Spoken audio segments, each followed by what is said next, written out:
Welcome into the Toyota Lounge for the DNVR Avalanche podcast, powered by your Front Range Toyota dealerships. We got Megan, we got Rudo, we got Eric calling in. We'll have Sylvain Lefebvre calling in a little bit as well to talk. Well, you know, we're allowed to have Stanley Cup winners on the show, even if Eric isn't one of them. So, that hurt. Stanley Cup winner in my heart, though. So, I like it. I think it'll be an interesting conversation because this is a guy who obviously won a Stanley Cup with the Avs back in '96 and now has won a Stanley Cup as an assistant coach in 2024. And let's be honest, the NHL has changed quite a bit in the last almost 30 years. So I'm curious to get his thoughts on it. But Eric, you're another guy who's been around for all of that time. Two questions for you. One, how much has the NHL changed? And two, do you think it's changed for the better? Oh, I do think it's changed for the better, absolutely. And I make jokes all the time. Like, it's so much more skill now. It's so much better. So the guys are such better. I don't want to say athletes. I mean, because there were athletes back then. We were athletes when I was playing. But it's just more like polished. You know what I mean? It's a more polished game. It's a more skill-oriented game, and for the better, you know, I think for the better. It's so much faster. I think two reasons for all that. A, guys are, you know, more in tune with their bodies in a sense that, you know, it's a 12-month job now, and you know, they know there's so much more advanced with the conditioning part of it. There's so much more advanced with the nutrition factor, is so much more advanced with, you know, the rest and the sleep and, you know, whatever, you know, you get yourself ready during the summer for the season. And it's a lot better. It's just a lot better. And then equipment, you know, it's moved on. It's a lot better. Sticks, you've seen my stick. I mean, God, I'm not that old, but man, was that horse crap, you know what I mean? Like, compared to use one of those guys' sticks. And like, I go out there with youth hockey and I still think, like, I'm like, oh wow, I still got it. You know what I mean? Where at the end of the day, it's like, the stick's pretty good. You know what I mean? I'm not that good. You know what I mean? But it's all relative, right? And there's a big difference. But yes, hockey is a lot more strategic. You know, video has a lot to do with it too nowadays. You know every highlight, like on the bench. For God's sakes, I mean, guys watch their highlights on the iPad. You know what I mean? I remember in the '90s, and that's a true story. We used to complain because Detroit had that monitor behind the bench there where the backup goalie was, and they had like just that TV truck monitor, and then we'd be like, that's BS, man, because these guys can look at it right there, and you know, now it's like there's 4 or 5 iPads on the bench for everyone to look at. You know what I mean? So. Yeah, there's no more surprises, and that's why I say it's more strategic. You know exactly tendencies of goalies, teams, guys on the shootout. You know, everything's available out there, obviously, with the internet and social media. And, you know, where back then, you know, we look at the old stats, you know, the big thick stats that you still get in the press box at Ball Arena, but that's what we lived on back then, and we just looked at it. And, you know, I remember, like, Wayne Gretzky was, like, always one of the early guys at the rink, and he'd be looking at that, and he knew everything, too. He'd be like, oh, yeah, well, Colorado's playing 4 games 6 nights, and, you know, and they've lost the last 2 on the road, and so it's going to be important because if they win those 4 games. Whoop. There he goes. All right. Well, oh, he's back. Sort of. Tell him to call back in. Eric, I don't know. Your connection went weird. We can't hear you anymore. You might have to call back in. Call back. While Eric's connection is getting figured out, I wanted to go over to Megan and ask her the opposite. Obviously, no big surprise that we've seen a massive amount of change over 30 years. You've been covering the Avs for 3 or 4 years now. How much of that evolution have you seen over the last handful of years? Like specific to the Avs? Yeah. And this core and how it's Right. evolved? How much has a Stanley Cup winner in recent years changed?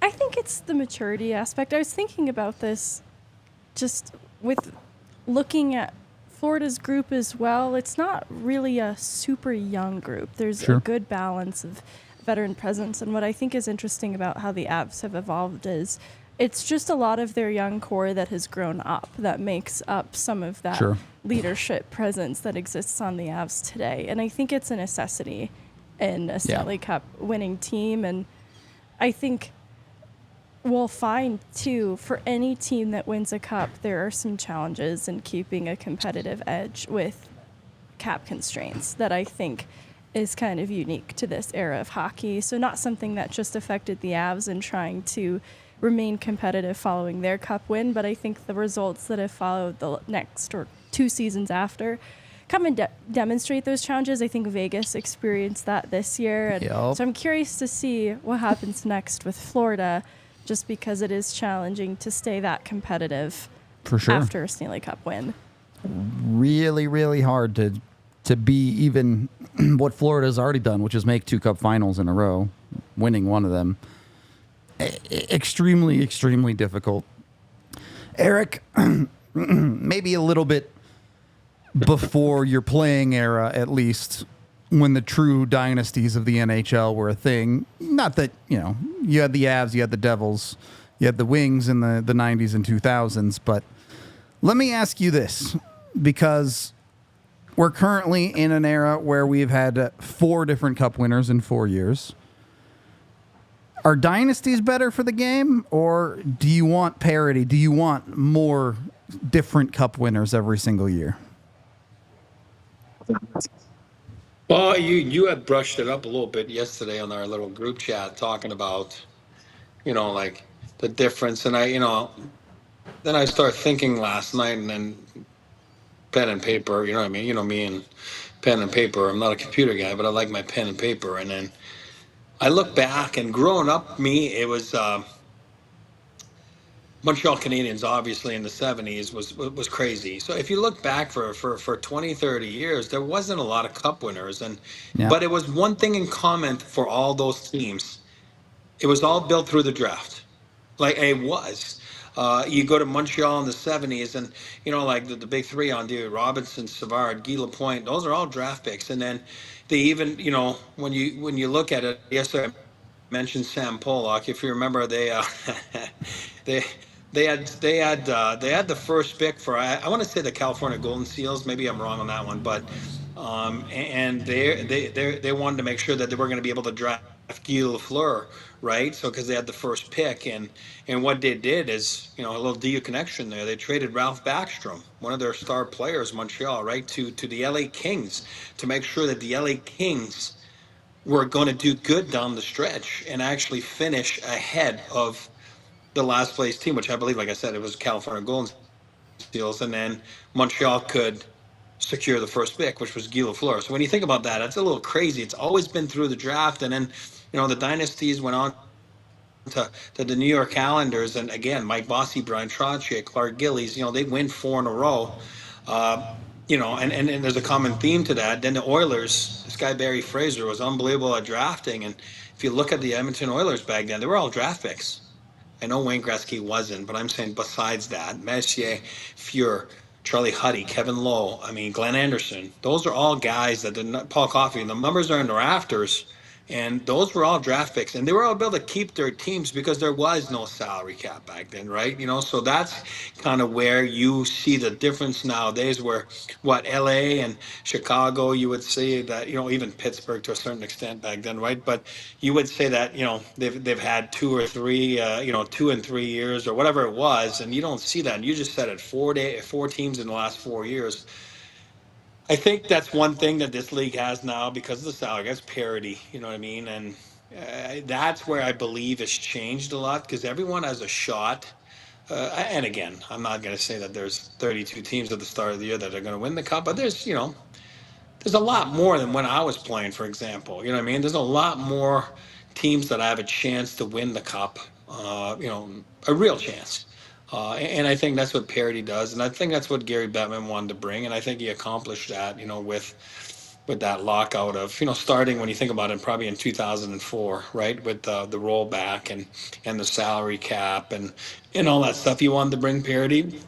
I would say that's the biggest difference nowadays. And obviously, like we were just talking about before I got cut off, like big game's so much better, faster, and more skilled than it was back then. And it makes it for, and again, over the years, they tweaked it. Like when I go back to that all the time, that when they took the red line out, that just opened the game more. And, again, over the years, they just added and added and added and more stuff and, the hooking and all that kind of stuff, which makes it so fun to watch. And I do believe I'm biased. I love to watch hockey on TV. I could watch it all night. Every game, every freaking preseason game, doesn't matter. I love it. But it's a fun sport to watch on TV, but it's a greater sport even to watch it live. I think once you go live, you're hooked. And where football, for me, I've watched a couple times on, live, and I'm like, man, I like it on TV better. You know what I mean? But I think hockey is, once you go to the arena, it's a fun experience, and then you're like, all right, I want to go back. Based on what you told me, let me ask both of you this. And I think I know the answers I'm going to get, but were the lockouts worth it? Did the NHL figure it out by missing an entire season in 04-05 and then the follow-up in the teens? You can honestly even go back to the 94-95 lockout, which, there were partial seasons played in some of those lockouts. But is the NHL in a better place now because of those lockouts? I can go first again, because I lived them. There was a strike of 93, like I've talked about right before. People don't remember that one, which was a strike, not a lockout, by the players right before the playoffs. It lasted like a dozen days. It was so weird. It was crazy. And then obviously the lockout of 94 for 95. I'm going to say for me, yeah, it helped players, with the main thing was, the salaries, disclosing of salaries, which made the salaries, I was a player, right? So it made the salaries go up, so which was good for me, for the players. And it was just, it had to get ahead with the times and to get, instead of being like backwards a little bit, the sport needed it. And then I think 03, 04, whatever it was, that lockout, I'll go back to it again. And then some of my friends lost, like, I wasn't playing anymore. I remember working with the team, and I'm like, guys, you're gonna lose $10 million. I mean, that's unreal. And it doesn't go back. It doesn't come back. It doesn't grow back on a tree. You've missed out on $10 million. Is it worth it? I mean, was it worth it? I don't know. I mean, looking back for the guys that were in it, I mean, I still go back and I go, man, they freaking missed out. And we all know the careers are short and, they're not the longest. And let's say you play 10, 12 years, that's a lot. That's not normal. But you still miss out on a big chunk of salary that, that you make. And I think it was worth it, though, and so to speak, for the owners. It must have been, because they keep expanding since then, which is good. It's creating jobs, and the expansion fee is just absurd now. And you want to get a team now, it's absolutely crazy. We all saw, we're not going to get into the craziness of Phoenix, but we all know that, whatever. I mean, it sold for a lot of money for a team that was actually not doing really good financially, as we all know, right? So I think it was good. I think can it be better? Time will tell. We'll see. But obviously, it's a lot better than when I was a young boy watching hockey, and it's a lot better when I was playing in the NHL. It's a lot better than I was working in the NHL up to just a few years ago. So I think somewhere, somehow, it was worth it. But like, if you look back at the 04 one, like, I don't know. I mean, the fans paid for it. The players paid for it, and the owners had to pay for it. Somewhere, somehow, somebody lost, right? But I think they made it up over the time, over the years. But as a player, you don't have those 20 years to make it. Where an owner, you might, whereas a player, you don't, because your career is so short. Megan, on your side, I'm not sure if you remember the lockout when you were a kid, but certainly in the modern era, the new television deals, the NHL expanding again, moving into I don't know if I want to call it a new era, but have we seen the NHL take steps in the right direction in recent history? To some extent, I think to Eric's point, the biggest difference I've seen from it is a benefit to the players and their contracts. I think that it has created more room for players to be advocates for themselves. And I think hammering out the details of the collective bargaining agreement from this most recent lockout established, I think, a better floor for players that were more so on the fringes of a lineup. Like, we can expect players who are star players to have some say in their contract negotiations. Sure. But I think that this made it a little bit more equitable and livable for some of the players that might be the fringe American League players, Sure. getting opportunities in NHL lineups here and there. Yep. So that's really the difference that I've seen come from that lockout. And it feels like it was going to happen, whether it was in that 2012, 2013 season or otherwise. And in doing it then, it sort of allowed, I think, like 10 years past that point, and I think it's even been extended to the 2026 season since then. So there've been really good years of hockey just being played, kind of that necessary evil to get to this point. But in terms of the viewership, the reach, I still think the NHL has a long ways to go. I think it's improving, and you see the intent behind the types of initiatives that they bring in and wanting to expand with outdoor games and the global series. So there's effort to expand its reach. I think that has a lot of room for growth still. For sure. We'll talk more about And that. if I can add one more, I'll add one more Go thing. quick. Real quick, from when I was back then to what it is today, and especially with this last lockout, it's the pension. Oh boy, was it bad back then. And, when I was playing, it wasn't very good, but now it's, I would say it's excellent compared to what it was. And that was one of the big key points. And those players are taken care of a lot more than they were back then. Yep. Good things happening, certainly for the players' side of a lot of those conversations. We'll talk to one of those players. Well, nowadays he's an assistant coach in Sylvain Lefebvre very shortly here. But before we do that, we are brought to you guys by UC Health. UC Health, obviously, they do all the physical health stuff too, but they also know how important mental health is. And they encourage all of Colorado to make sure they're taking the care of themselves and living their healthiest lives through statewide initiatives that include taking care of your mental health. They want you to live like there is a tomorrow. So jump in with UC Health. Former UC Health patient David Schlicht, a Colorado teenager who loves being active outdoors, is a prime example of someone taking care of their mental health and living like there is no tomorrow.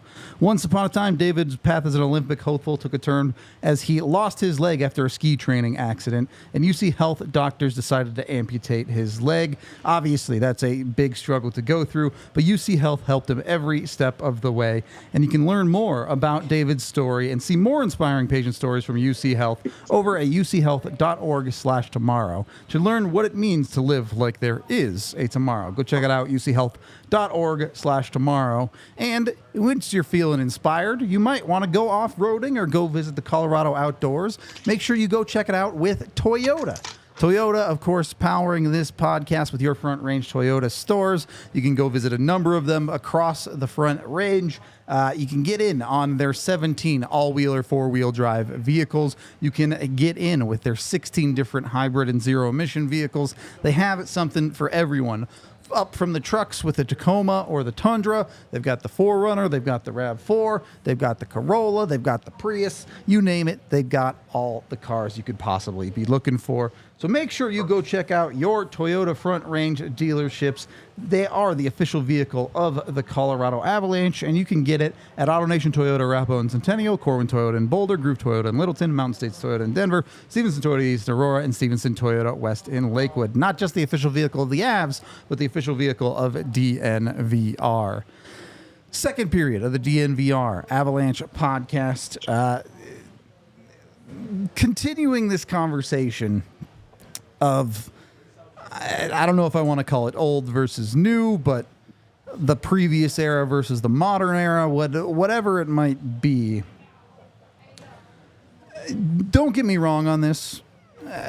Connor McDavid is unbelievable player of his generation, and there are plenty of other super high-end players like Nathan McKinnon winning the Hart this year.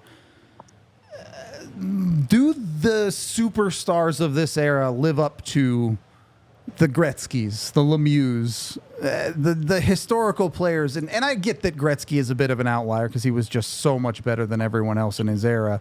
But take someone like a Lemieux, clearly the best player in the league by a wide margin. Is the NHL missing a little bit of that? Not that Connor McDavid isn't the best player, but he's not outscoring the league by 50 points every year. I think the interview we did with Tony Granato really captured this pretty well, that all of the stars of today and the stars before them are inspired by the Lemieux and Gretzkys. And I think that is worth noting in this conversation. But I also think that because of the way that hockey has changed, I think that goaltending has improved, the technique has improved. They're True. also just very big. And with the rise of video and analytics, I think players are also better equipped to deny some of that goal scoring uptick. I don't want to totally lean on that too, but I do think that it has become a more challenging league. And so today's stars like Connor McDavid, I think would, if you were somehow able to put him in a different era of hockey, probably also thrive in that environment, and it might even be more notable because of it. I just think that all of the players are rising to the occasion in improving today's game, especially with the speed of which it's played. For sure. Yeah, there's always those top tier guys, and I think it doesn't matter what era, there would have been top tier guys in that era. It's all relative to Wayne was so much better than everybody else, and nowadays I do believe like Nate and McDavid, and they're so much better than everybody else. It's not, they're in a different class. It's easy to see who's better, and and it's all right. But it would be nice to have a time capsule just to make everybody, just to see, you know what I mean? Like with technology nowadays, I think you should be able to do that. You know what I mean? Like Just simulation. a little simulation of a game. You know what I mean? Like just to see how it would be, and it'd be interesting to see. That'd be really fun. Yeah. I get there's limits there, right? You can only compare era to era so accurately as just guess what? If everyone in the mid 90s ate and took care of their bodies the way a 2022 player did, they'd probably be pretty similar level of athletes. Would the top guys probably be the top guys in any era? Yeah, most likely. But, we'll never truly know exactly how those two things compared. Oh, Eric is back. There we go. Do we have Sly, or is Sly on, or are we struggling to get Sly, or is he there? I don't think he's called in yet. Not yet. So still on the way, hopefully. Let me just send him a text. Hold on. While we're waiting for him.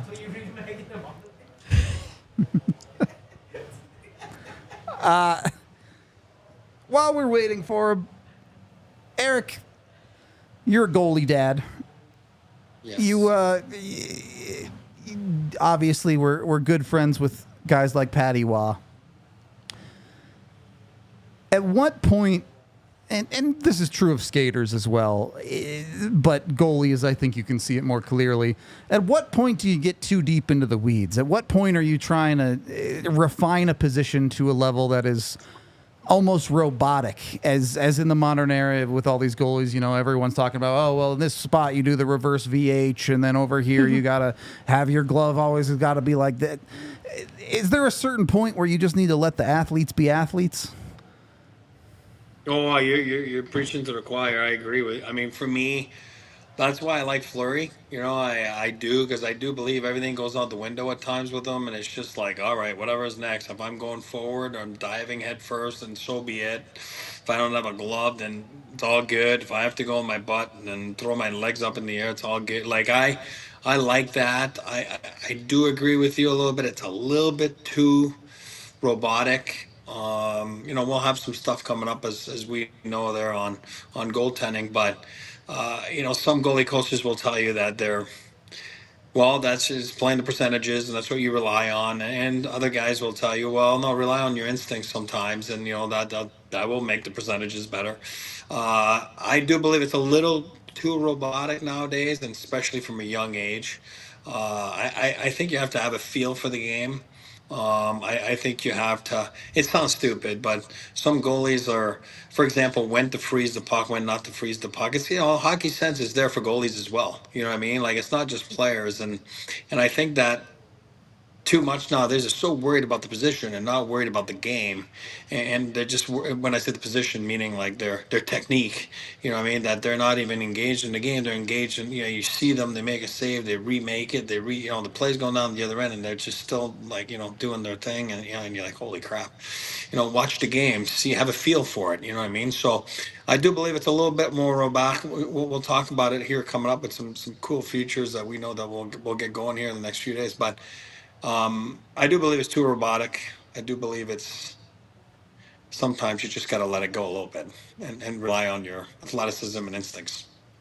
It makes me think of when Eric talks about skaters and says that guy can't play hockey.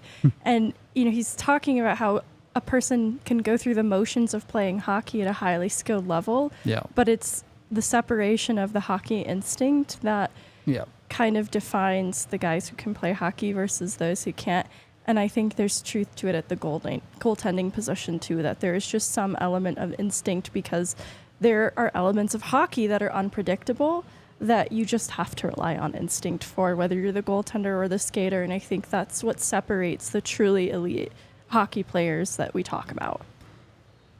Is there a certain level of that is hit with skaters more in the modern NHL? I talk about it a lot as positionless hockey has become more of a thing in the sense that you look at the Avs defense, their defensemen are always activating. You could almost call Cale Makar more of a rover than a true defenseman.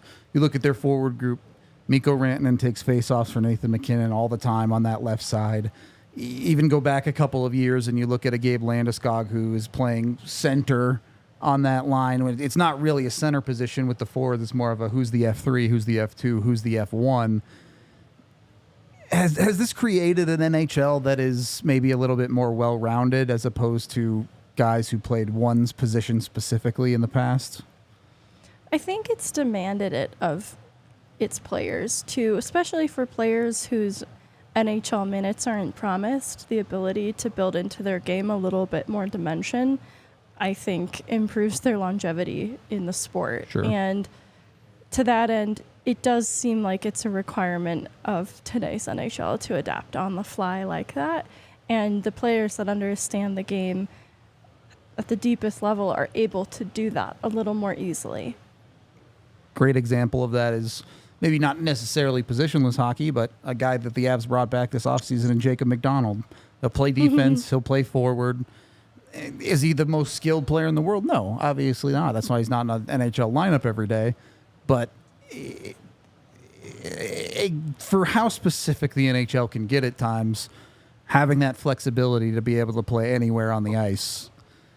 And it's not like there weren't guys that couldn't do that in the past either, but it seems like you have to understand the entire game of hockey in the modern game instead of just you're this one position and you play a left wing lock every single night and trap a guy in the neutral zone. You have to understand how to play fast, play slow, play defense, play offense. Eric, was that the case in your era, or at times did players get a little bit more pigeonholed back then? I think you were pigeonholed a lot back then, to be honest with you. And I still think you do nowadays, too, because you got to find a role, a nest, right? And like I say it all the time, like I use Stefan Yell or Jay Pandolfo or whatever, guys that, were scorers in juniors or college, and then you get to be that fourth line guy because you're a third line guy because you're smart, you take a face off, and you're able to play in a robotic way, so to speak, right? And I mean that with all respect in the world to those guys. But yeah, I mean, like I said, there's no more surprises. I was talking about that 10 minutes ago when we were talking about with video and everything. Like, the guys are so well prepared now. Like, and sometimes it's like, oh, in the neutral zone, they're gonna stop you. You got to stop the Avs, and oh my God, they're stubborn with it. Sometimes you got to give credit to the other team too. You know what I mean? Where they're playing you to perfection. You know what I mean? And you got to remember, guys are good. Guys that play in the NHL are good. Coaches that coach in the NHL are good. Video people are good in the NHL too. I'd like showing you stuff, and I always say hockey's not football, right? Football being, study your playbook, and hockey we rely a lot more on our instincts instead of, plays. You do have some set plays, you do, but the problem with hockey is, when the puck doesn't get to your stick and, the you drop a pass. In football, the play's dead, right? So in hockey, it's not. So you gotta pick it up where you left off, meaning where you drop the pass, and then you gotta switch to offense. You gotta switch to defense. So it's a little bit more where you have to rely on your instincts, and that's where we talk about IQs of some players and some guys that can figure it out, and there's some guys that can't. And usually if you can't figure out, then you don't survive in this league, and it's a lot harder to do as a defenseman. And we talk about the reads all the time, like, oh yeah, I like his reads. Well, it comes with experience, it comes with messing up, it comes with relying on their instincts. And well, Sly that's gonna he's gonna call in within a couple minutes here, but I'm not sure why he was late. But he lives in the woods, so you gotta remember, who knows, maybe it's got some Well, connection. So let's real quick before we bring Sly in. We are brought to you by Bet365, so make sure you're getting your bets in. Use code DNVR365. When you do, you bet $5, you get $150 in bonus bets with a new account in the DNVR365 code. Get in on their 10,000 different boosted bets every single month, including a DNVR custom bet all the time. I know a lot of people here at DNVR going in on the Euros and the Copa America bets right now, so make sure you're going in and checking those out. Use the DNVR 365 code with that QR code on screen to sign up today and get those $150 in bonus bets. Of course, you must be 21 or older, physically located in Colorado. Please gamble responsibly. If you or someone you know has a gambling problem, call or text 1-800-GAMBLER. And then, if you want to look like the cool kids, make sure you're using your winnings from Bet365 to go get yourself some Shady Rays. Shady Rays offering great deals for the summer. The future is always bright, so you want to make sure you got your Shady Rays on when you're looking into the bright lights. You can go get with them. Get any of their polarized sunglasses exclusively for our listeners. Shady Rays is giving out their best deal of the season. Head to shadyrays.com and use code DNVR to get 35% off polarized sunglasses. You can try the shades that have been rated 5 stars by over 300,000 people for yourself. And the best part is, if you don't love your shades, you can exchange them for a new pair, return them for free within 30 days. Break them, lose them, just don't like them. 30 days. You can try them out. You can send them back if it's not your thing. Again, go get with Shady Rays at shadyrays.com and use code DNVR for 35% off your polarized sunglasses. Third period of the DNVR Avalanche podcast, joined by Sylvain Lefebvre, the man they call Sly. First question I got to ask, what is it about Sunrise, Florida? You just win Stanley Cups there? How does that work? Well, I guess I'm the only one, right?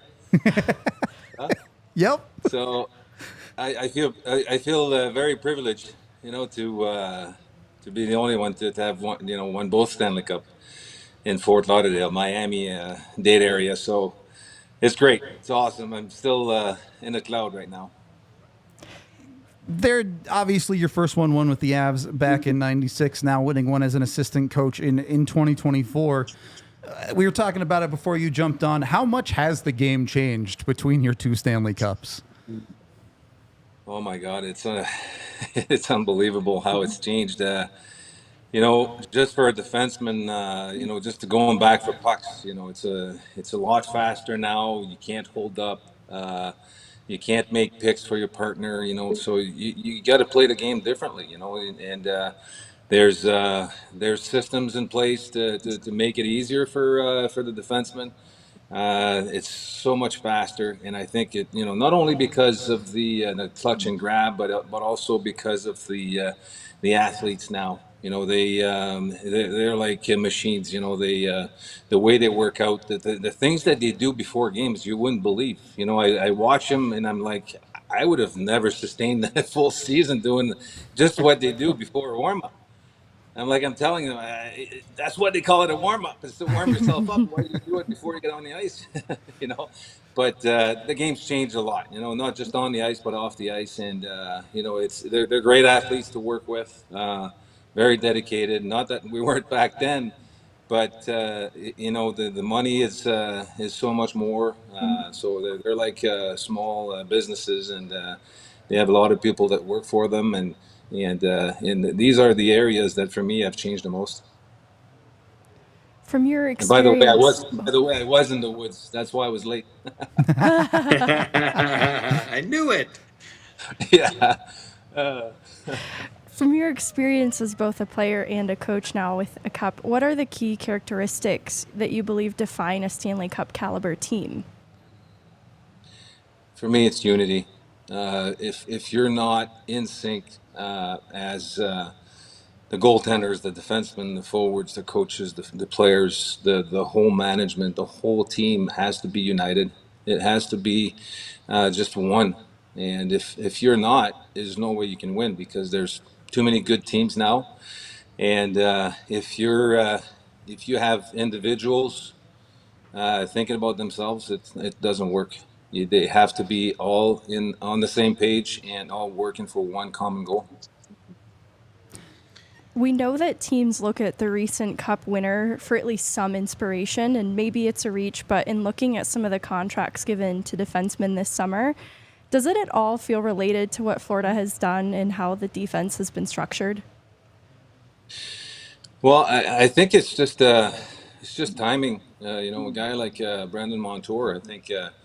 Obviously, we would have liked to keep him. We would have liked to keep all six of them, and Ekman Larson going to Toronto. You have to understand that you're only a free agent once in a while. That doesn't happen very often. So you have to understand that they either go for the money, or sometimes they are priorities. For instance, with the Panthers, Sam Reinhart was the priority to sign, and at some point, you just run out of money, and you hit the cap, and guys go and get more money. And I think that the way that we play, I think, helps the defensemen, because we play a very tight gap, in your face type of hockey, and defensemen love playing that way. And it's not only fun, but it's you get engaged early in the game, and I think. So far, I mean, it's worked for us the 2 years that I've been there, but we haven't changed much from last year to this year. We just play a tight system, and a very, I won't say defensive, but a very aggressive system that's on the puck, and I take the body. So I think the fact that we play that way, defensemen like to play that way. Over your 2 years there, we've kind of seen the rise of Gustav Forsling as one of the top Ds in that system. First of all, how much credit do you get for seeing Forsling as a rise to the top? But secondly, what are some of the things that Forsling does that you look for a guy that can break out the way he did? You know what? The way he skates, the way he moves, he doesn't get beat one-on-one. He's as fast as anybody on our team and in the league, I would say, because his timing is impeccable. The way that he plays, not only one-on-one, but with his stick, his angles, and he's willing to play the physical game. Not that he's the most physical player, but he's physical to get in the hands. Get on the body, get in the hips, and box out in front of net. That's the big part of our system is the front of our net. To clear the front so that Bobrovsky can make saves, or we get the rebounds. So like we see the coach. He's a coach's dream. He does everything that you ask him, and more. But for me, his ability to skate and move around is probably his best asset.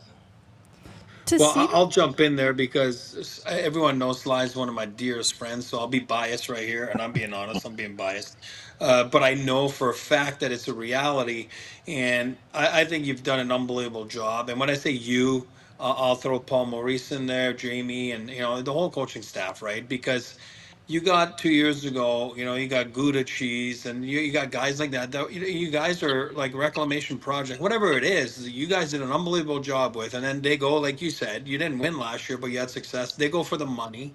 Let's call it, Mhm. what it is, which is fine. And I'm not. And then this year, you guys get Ekman Larson. You fill the holes, and now you win. You lose those two guys. Now you're gonna get Boquist and who else is coming in? There's like Nate on Schmidt. Nate, D there. Nate You guys. Schmidt. Yeah, Nate Schmidt. Oh yeah, Nate Schmidt. Nate Schmidt. Yeah, That we were yeah. like, yeah. I mean, we were all talking about. We wanted the Avs to sign him, like, because we're big fans, and Mhm. it's amazing what you guys do, and that's why I said, Sly's not going to say it. I'll say it for him. But it's amazing what the coaching staff does, and you know what? Can you tell us a little bit about like a guy that I don't know much, and again, I've seen around for so many years, but like he's intriguing as Paul Maurice. You know what I mean? Like it's one of my favorite like post game watches nowadays. You know what I mean? Like, can you tell us a little bit more about him? And I know you like him, but I just want people to know, what you really, the connection with him is. Well, you know what, Paul? There's so many people that tell me just what you just told me. They love his press conferences.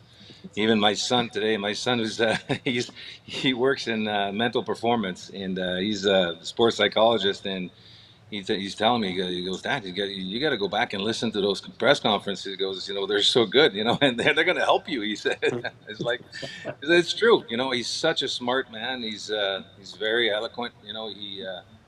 He knows what to say. He's even after games, like he knows exactly what we're going to do the next day. He knows exactly what happened during the game, and I have to go back and watch the game, and to make sure that you know I know what I'm saying, right? And but he's so smart. He's smart, and you know what? His hockey knowledge, but also his street smart. He's witty, and he's a lot of fun to work with. Not just because we won the cup this year, Eric. You can attest to that. I told you before.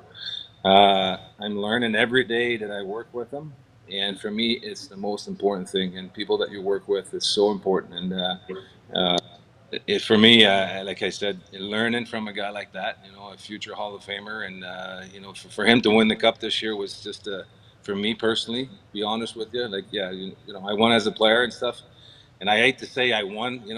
I was part of a championship team, and so I was this year, but for me to win it for Paul was very special. In hearing Rudo and Eric talk about some of these players like Gudas and OEL and Forsling that have experienced this jump in their game at sort of a later stage in their career, I was curious, now looking at the Avs adding to the bottom of their decor with some players that are also looking to experience a jump, what can you do as a coach to extract the most from your players when they are a little bit later in their career? It's to make him feel at home quickly, and players like Forsling, Ekblad, and last year the Gudases and the Mark Stalls, and this year OEL, and a guy like Brendan Montour was a big part of that. And I'm sure you've heard Paul Maurice say that these guys are special in the locker room, and they are special, and I think they make other people special, feel that they can be themselves. And I think that's a great part of our success. And it's not the coaches; it's the players in the room. And we do our thing. We ask them to play a certain way. And but when you have a core group of players that buy in and do it the way that the coaches are asking, these guys coming in, they have no choice. They just blend in and they do their part, and we just make sure that we mold them the way that we want and the way that the team needs them to play. But I think the core group of the players in the locker room do the major part of the game. I want to add to that too, and I'm glad you said that about Jordan, your son. That's like way smarter than you and I combined, and then which is nice, and Like their mom. which yeah, exactly. It's not you, but I want people to understand, like, and I want you to elaborate a little bit on this. Megan wrote a nice piece this year on mental health and all that kind of stuff. And I know that you're a big component because I've been around you my whole life. And But I know the way you teach the young players or the older players, and you talk a lot about the 6-inch game, right? You know, Yeah. and then when you say that to people. Whoop. Well, looks. Oh, he's back. There you go. Well, Eric, your mic, we can't hear it. So, but That well, was going to be a good question. I I want know. him to finish it. Yeah, I think I know. I think I know where he's going with it. But while he's thinking, we're trying to get his thing in order there. Um, for me, the mental part has always been a big thing for me, and not just as a player, but my son Jordan, who's a sports psychologist, but also my older daughter's a doctor in psychology and clinical psychology at Concordia University, and I always say, if my sports psych can't do it, I go clinical. So then I get the answers, but my for me to teach it, it's especially at the American League level, like the players they work on their skating, they work on their shooting, passing, and all the parts of their game. They work on it every day, but the mental part of the game, a lot of them don't know how to work it, or how to practice it. So for me, not only it's a big part of it was a big part of my game, but I think it's a big part of players' games. And I asked the question to each individual players. I said, "What's the percentage of your game that is mental?" And what would you say, Eric? What was your part of your game? What was the percentage of your game that was mental? Wow. Well, Not that you I'm were gonna not go. that you were mental, but what was the mental part of your Yeah, game? yeah. No, I know. Yeah, yeah. Well, I mean, yeah, I mean, so I was kind of. Yeah, I mean, you have to be right to be in that league. You got to be like, Yeah, oh, a little gung ho. You know what I mean? Like, yeah, I would say it's at least 50% in my book. You know, maybe I'm wrong, yeah. but At least 50%. So here's the exercise, and I'll do it very quickly. But the exercise that I do with the players, I said, okay, just write on a piece of paper, okay, the percentage of your game. You're a skater. You tell me that your best part of your game is you're a skater. Put a percentage, okay, up to 100. Do it for passing, shooting, whatever they want. And then at the end, I said, okay, where's your mental game? What's the mental percentage? And a lot of the time, there's only like 2 or 3% left. yeah, So they're like, oh no, it's at least 50%, just like Eric said. And some guys, it's 90%. yeah, oh yeah, So I said, well, I can I see it. mean, you practice every other thing every day, but you don't practice your mental part. But I said, let's do the exercise the other way. So you say 50%. All right, now you got 50% left for the rest of your game. So now they start to understand that, how important it is. And then I give them exercises to do and things that they can do just to make sure that they're prepared to, how to recover from a bad mistake coming back to the bench. How do you do it and stuff? Some breathing exercise, all that stuff. But I just think it's so important. And if they make a mistake and they come back to the bench, and you know that how bad they feel for making the mistake, and you just go and scream at them, and that doesn't work, right? So you just lost them for the game, and maybe longer. So yeah, so it is a big part for in my coaching, but also from the experience that I got as a player. I was going to say, as a player, and I say it all the time. I use that line all the time. Percentage of players in the NHL, like the highest percentage is first round picks. Then the second highest percentage is second round picks. And then the third highest percentage of guys that have a career is undrafted players. And it's for people to know, Sly was undrafted. He's got 1,000 games played in the NHL. I always say it's great, the draft and everything, as we went through it last week in Vegas. But at the end of the day, like the draft is the draft, and it's the work is only starting. And I use you all the time. I use Keener, right? One of our former, Yep. and I saw Tammy, by the way, in Vegas, Yeah. and seen her in a while. And and I would say that, like, those are guys with Stanley Cups. Those are guys with 1,000 games, and and a lot has to do with what you just said, because they were more ready to do the mental preparation. They were more ready to, to do the grind of what it takes to be a National Hockey League player. So I raise my hat, and I use you as an example all the time. You know that, but but it's more like, it's so important for people to know. Like, drafted is great. It's great. Whatever. It's awesome. But at the end of the day, it doesn't really mean anything until you're willing to go out there and put in the work. And everybody works hard, so you don't get a cookie for working hard, or else I'd be freaking even heavier than I am now. But we all work hard. Everybody's good. But yeah, so I want people to know Sly was again almost 1,000 games. You're right there. That's bull crap, by the way. But yeah, it's a testament to, like you said, the 6-inch game, and I'm glad that you've used that and put that into coaching, and I think there's a little bit of coalition, whatever, between you and Paul Maurice and Jamie Compound. That I mean, they're all guys that never had it easy. You're all self-made. When you're not drafted and you play 1,000 games in the NHL, I call that a self-made guy. You know what I mean? Like, so I think that kudos to you guys. It was fun to watch you guys lift that cup, and I was happy for you. But I'm jealous. Now you got me 2-0, but whatever.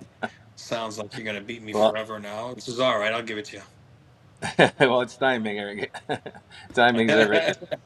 As you know, 3 years ago, I was, I was at home without work and stuff, and Paul Maurice was, came and hired me, and I can't be more than grateful for his call and him hiring me. It was a game changer for me, obviously, in life.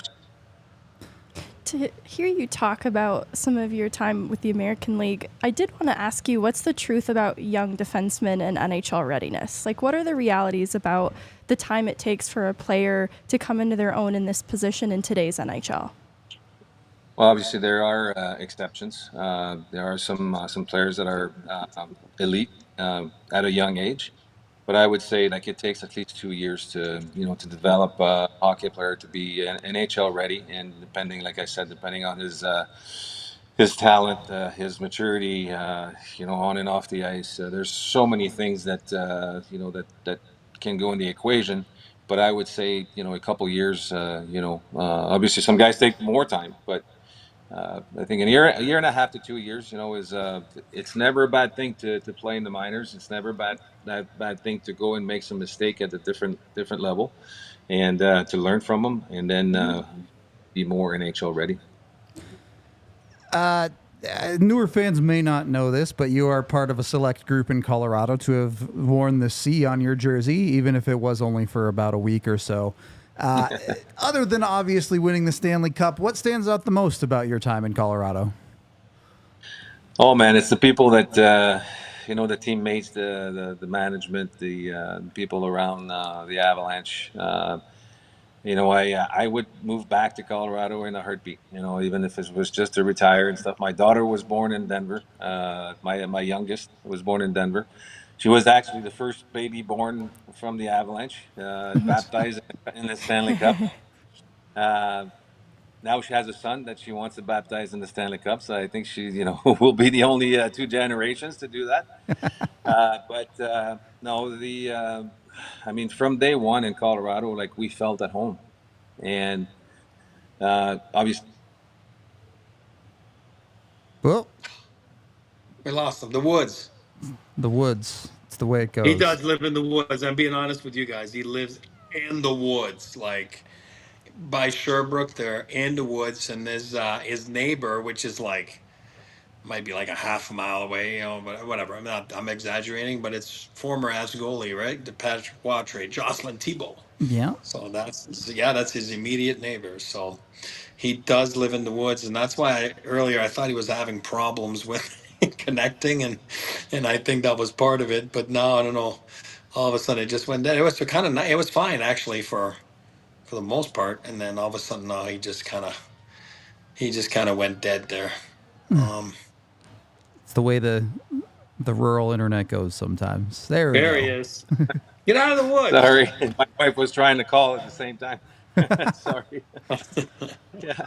We don't So what I want was saying is that Denver was like home for me. It's and still is. And when I go back, I just feel like it's I've never left. Yeah, love to hear it about Colorado, given that we live here. So, any other questions? Good. All right, we're gonna let you go. Thank you so much for coming on the show, Sly. We appreciate you. Thank you guys. If you want to shout Sorry anything again for out, being late. no, don't worry about it. Congratulations. You're a cup champ. You're fine. Yeah, you get to do whatever you want after you win a Stanley Cup. You show up whenever you want. Until when? Until the season starts again? Is that Yeah, what- well, is that how it works? Thank you again for coming on. We appreciate it so much. I'm Thank sure you we'll guys. talk to you Always a soon. pleasure. Thank you. Thanks. We do have one of our viewers, shout out Eddie, sent in a little piece of memorabilia back from those days of the Avs. So take a look at this. Take a look at this hockey card of someone you might recognize right there. Yeah. Yeah, a little skinnier, on my knees, couldn't stand up, always, that's it, yeah. I think that was my first card with the Avalanche, yeah. The old black helmets and black pants and black gloves, I love it. Yeah. Love it.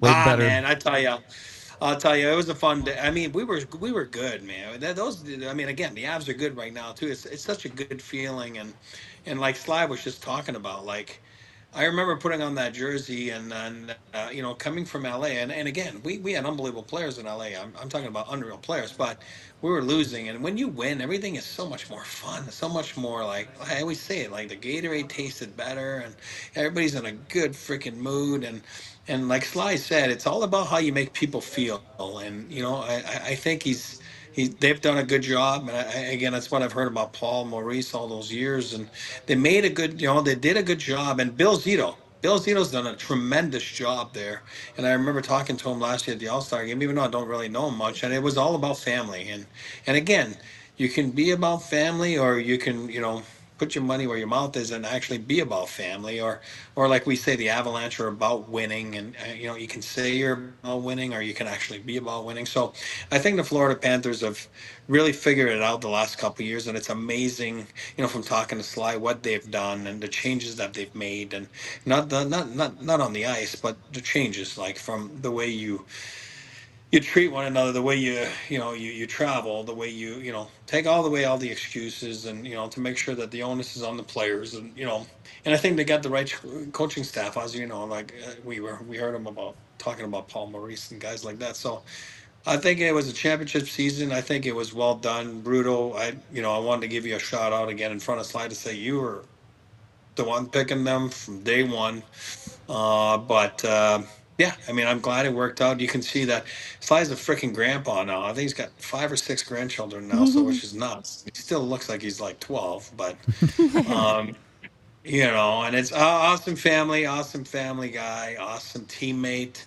And if you have a chance, and if people are bored and you want to watch old time hockey a little bit, when I say old time, is go watch that series, 93 series, LA Kings versus Toronto, and that was kind of Sly's coming out party a little bit. Like, he was unbelievable. He played against Gretzky the whole series, and I remember, Gretzky saying it years later, like, boy, oh boy, that Lefebvre was a pain in my butt. Like, he was everywhere, and he was so good and so, again, defensive minded. This is not a guy that scored goals, Sly, you know what I mean? But he was so good, and that's why he was so valuable, and obviously being part of the key ingredients that kind of transformed the Nordiques, right? Into the Avalanche, and it was that trade for Matt Sundin, right? And Sly was a key component of that.